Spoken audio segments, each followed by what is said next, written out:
Дагы кими? Айтты да нормаль жайыштыра коюп өткенде бар карачы ким экен?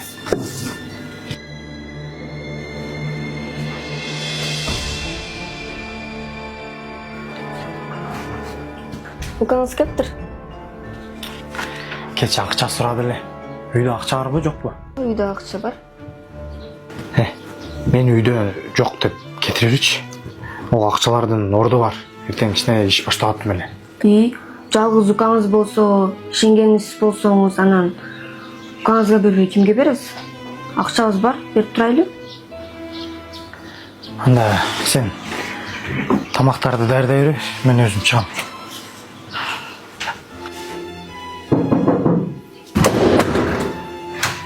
Ассалаумалейкум. Ака, кандай жакшысызбы? Айтыңыз менен, ака. Рахмат укам. Кандай жакшысызбы? Мен шашылып атат элем.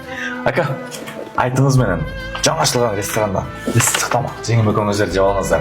Анан кеч бир жерге өтөбүз, майлыбы ака? Срочно шашып атып менен балдар күтөдү. Кече акча сурады. Жок, акча таптым ака. Ошо бир тууганды сыйласаң бетта сенде жашооңдо береке болот, дайыма бай болосуң деп. Bir tuğanım şam çırağı bülümdüm. Bir atadan birine